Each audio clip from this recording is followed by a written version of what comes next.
बिस्मिल्लाहिर्रहमानिर्रहीम अस्सलामुअलैकुम वरहमतुल्लाहि वबरकातुहू। उम्मीद दोस्तों सब खैर आफिस से होंगे। जावास्क्रिप्ट की लेक्चर सीरीज़ के अंदर आज हमारा लेक्चर नंबर 6 है, जिसके अंदर हम डाटा टाइप्स देखेंगे कि जावास्क्रिप्ट के अंदर कौन कौन सी डाटा टाइप्स होती हैं, मतलब हम किस किस टाइप की जो वैल्यूज़ हैं वो जावास्क्रिप्ट के अंदर यूज़ कर सकते हैं। दोस्तों मैंने आपको प्रीवियस लेक्चर में ये बताया था कि वेरिएबल्स क्या होते हैं, वेरिएबल्स को क्रिएट आप कितने तरीक़ों से कर सकते हो, ये सारी बातें मैंने आपको प्रीवियस लेक्चर में कवर की थी। दोस्तों जब ECMAScript 6 आई है, मतलब जावास्क्रिप्ट का एक वर्जन है जिसको हम कहते हैं ECMAScript 6, ये जो ES यानी ECMAScript 6 है ये 2015 के अंदर आया था और इसके अंदर लेट कीवर्ड आया था जो हम वेरिएबल क्रिएट करने के लिए यूज़ करते हैं, जिसके बारे में मैंने आपको कल बताया था। तो हमने यहाँ पे लेट कीवर्ड के साथ एक वेरिएबल क्रिएट किया ए के नाम से और उसको वैल्यू दे दी 12। अब दोस्तों ये 12 क्या है, ये 12 एक इंटीजर नंबर है, एक होल नंबर है, ठीक है। ये बात याद रखिएगा कि जावास्क्रिप्ट के अंदर दोस्तों चाहे आप इंटीजर वैल्यू दो, चाहे आप इस तरह फ्लोटिंग वैल्यू दो, ये आपकी इंटीजर वैल्यू को भी नंबर डाटा कंसीडर करता है और ये आपकी फ्लोटिंग वैल्यू को भी नंबर डाटा के अंदर कंसीडर करता है। मतलब जावास्क्रिप्ट के अंदर आपकी इंटीजर वैल्यूज़ को भी और फ्लोटिंग यानी फ्रैक्शनल वैल्यूज़ को भी कौन सी डाटा कंसीडर किया जाता है, नंबर डाटा कंसीडर किया जाता है। ये बात याद रखिएगा, क्लियर। अब मैं आपको दिखा देता हूँ दोस्तों, अगर आपने जावास्क्रिप्ट में किसी भी वेरिएबल की डाटा चेक करनी होगी, इस वेरिएबल में किस टाइप की वैल्यू स्टोर है, तो उसके लिए आप क्या लिखोगे, आप लिखोगे सबसे पहले डॉक्यूमेंट डॉट राइट, अपनी आउटपुट डिस्प्ले करने के लिए डॉक्यूमेंट डॉट राइट, ठीक है, डॉक्यूमेंट डॉट राइट। और उसके अंदर आपने अपने लिखा टाइप ऑफ, ये टाइप ऑफ बेसिकली ना एक कीवर्ड है जो जिसके आगे हम जिस भी वेरिएबल का नाम लिखे ना, ये हमें उस वेरिएबल की डाटा बताता है कि इस वेरिएबल में किस टाइप की वैल्यू स्टोर है। तो बेसिकली मैंने उसे कहा टाइप ऑफ आगे ए वेरिएबल का नाम लिख दिया, तो ये बताएगा मुझे कि इस ए वेरिएबल में किस टाइप की वैल्यू आपने स्टोर की हुई है। जैसे कि मैंने आपको बताया कि आप अगर फ़र्ज़ करो इसमें आपको ये देते हो इंटीजर वैल्यू, मान लो कुछ ऐसे फ्रैक्शनल वैल्यूज़ के बगैर, मतलब इस तरह इंटीजर वैल्यू देते हो, तो ये इसको क्या काउंट करेगा, ये इसको एक नंबर डाटा काउंट करेगा, नंबर मानेगा। ये बात याद रखिएगा, ठीक है। कॉपी फाइल पाथ किया, यहाँ पे आता हूँ और यहाँ पे आगे राइट क्लिक करके मैंने पेस्ट करके एंटर हिट किया और ये देखें इसने इसको क्या मानना है, नंबर मानना है, ठीक है। तो आप चाहे इंटीजर वैल्यू लिखो, आप चाहे फ्रैक्शनल वैल्यू दो, फ्लोटिंग वैल्यू दो, ये दोनों को नंबर मानता है। अब देखिए मैंने यहाँ पे दे दिया 12.8, ये अब एक फ्रैक्शनल वैल्यू है तो ये इसको भी नंबर कंसीडर करेगा। आप इसकी रिफ्रेश और देखें उसने जो है वो फ्रैक्शनल वैल्यू को भी नंबर कंसीडर किया है, क्लियर।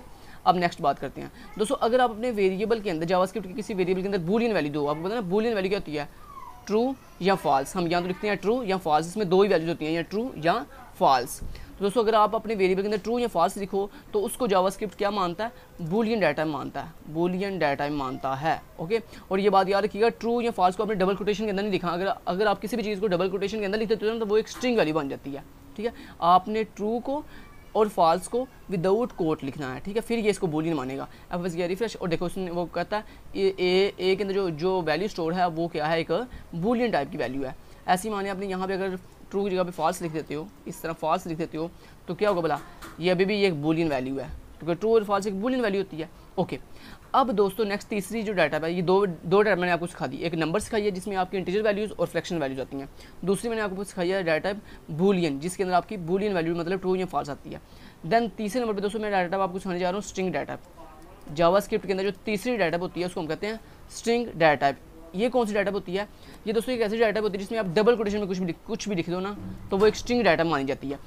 अब डबल कोटेशन में चाहे आप न्यूमेरिक वैल्यू लिख दो, आप चाहे इसमें कोई बूलियन वैल्यू लिख दो, आप चाहे कोई सिंगल करैक्टर लिख दो, आप चाहे कलेक्शन ऑफ करैक्टर लिख दो, इस तरह आप कलेक्शन ऑफ करैक्टर लिख दो, कुछ भी लिख दो। जब आप जावास्क्रिप्ट के अंदर कोई भी वैल्यू डबल कोटेशन के अंदर लिख देते हो ना तो दोस्तों वो एक स्ट्रिंग वैल्यू बन जाती है, स्ट्रिंग टाइप की वैल्यू बन जाती है। ये बात याद रखिएगा, ठीक है। तो मैं करके दिखाता हूँ आपको, एफ किया रिफ्रेश हो देखो, कहता है ये एक स्ट्रिंग टाइप की वैल्यू है, क्योंकि आप जो भी चीज़ डबल कोटेशन में लिखते हो वो एक स्ट्रिंग बन जाती है। मान लो अगर आप ये डबल कोटेशन में लिखते हैं ना 12, तो इसको भी ये एक स्ट्रिंग मानेगा। एफ रिफ्रेश देखो वो उसको भी एक स्ट्रिंग मान रहा है, हालांकि वो तो एक न्यूमेरिक वैल्यू है, यानी कि नंबर डाटा है, जैसे मैंने इससे पहले बताया था आपको नंबर। लेकिन जब मैंने आपको अभी भी बताया कि जो भी चीज़ आप डबल कोटेशन के अंदर लिख देते हो ना वो एक स्ट्रिंग वैल्यू बन जाती है। चले जी, अब दोस्तों देन 3 डाटा सीख लिया आपने। चौथी डाटा इसमें होती है ऑब्जेक्ट। चौथी डाटा कौन सी होती है जावास्क्रिप्ट में, ऑब्जेक्ट। अब ऑब्जेक्ट में आप 3 तरह की चीज़ें ऐड कर सकते हो, 3 तरह से तीन डिफरेंट तरीकों से जो है वो ऑब्जेक्ट में वैल्यू ऐड कर सकते हो। पहला दोस्तों, अगर आपने मल्टीपल कलेक्शन की वैल्यूज ऐड करनी है, मतलब आपने मल्टीपल इंटीजर वैल्यू स्टोर करनी है, आपने मल्टीपल स्ट्रिंग वैल्यू स्टोर करनी है, आपने मल्टीपल बूलियन वैल्यू स्टोर करनी है, किसी भी टाइप की आपने मल्टीपल वैल्यू स्टोर करनी हो ना, तो उसके लिए इस तरह आप लार्ज ब्रैकेट लगाते हो और उसके अंदर अपनी मल्टीपल वैल्यू बताओगे। मान लो आपने पहले मल्टीपल वैल्यूज बताई नंबर के अंदर, आपने लिखा पहली वैल्यू 12 देन कॉमा, और ये बात याद रखिएगा मल्टीपल वैल्यूज़ के अंदर हर एक वैल्यू के बाद कॉमा लगाते हैं।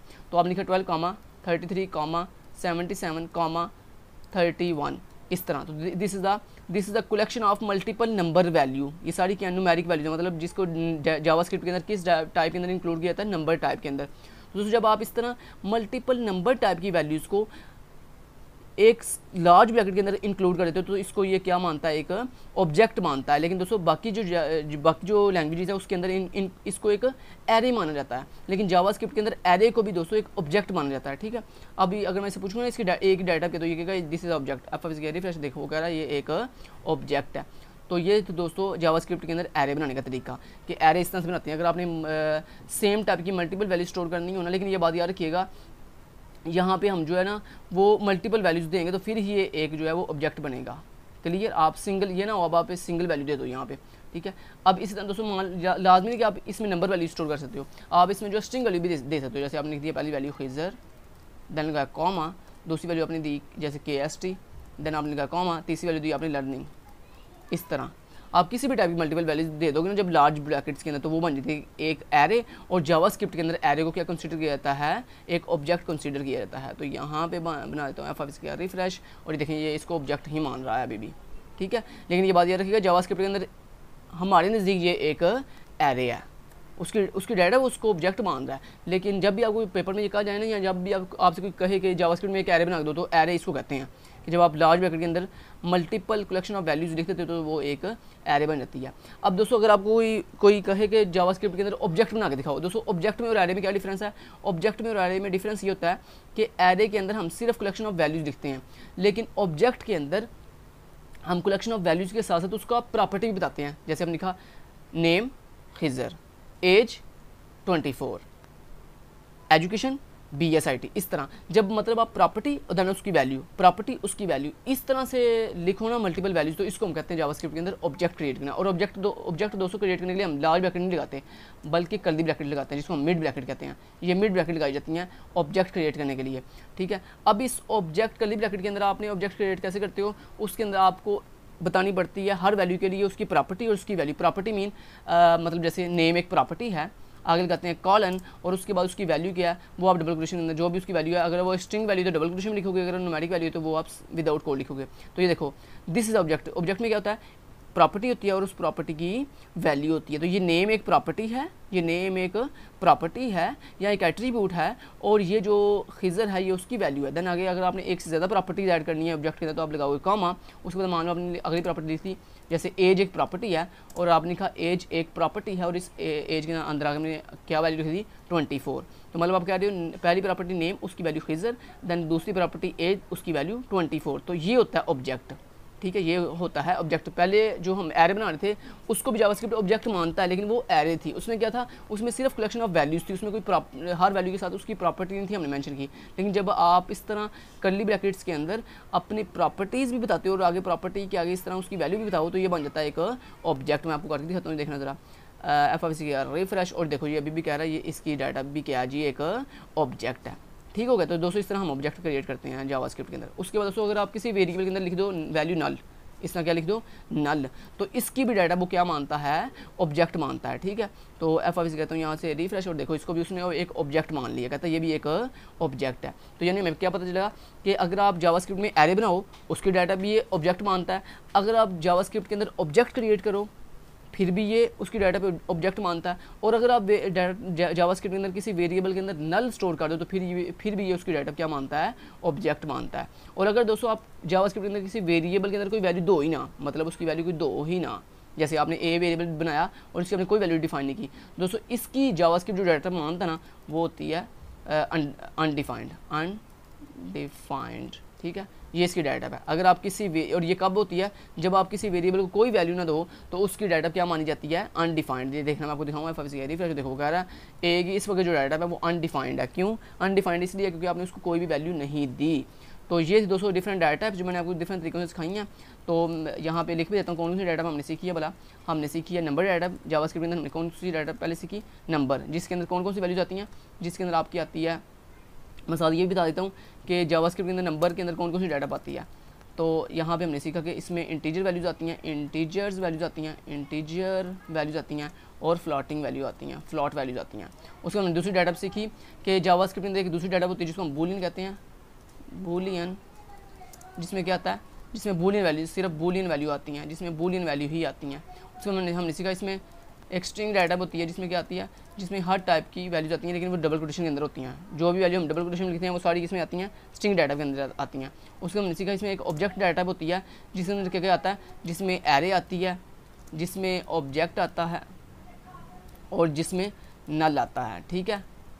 उसके बाद हमने सीखा इसमें एक अनडिफाइंड डाटा होती है, अनडिफाइंड डाटा होती है। और इसमें क्या आता है, इसमें अगर आप एम्प्टी छोड़ दो, एम्प्टी मतलब किसी वेरिएबल की वैल्यू को एम्प्टी छोड़ दो तो वो क्या, उसको क्या मानता है, उसको अनडिफाइंड डाटा मानता है। तो ये दोस्तों डिफरेंट जावास्क्रिप्ट की डाटा थी जिसके अंदर मैंने आपको बता दिया कि कौन कौन सी चीज़ें आती हैं और प्रैक्टिकल भी करके दिखा दिया। Thank you so much, till then guys, take care, अल्लाह हाफिज़।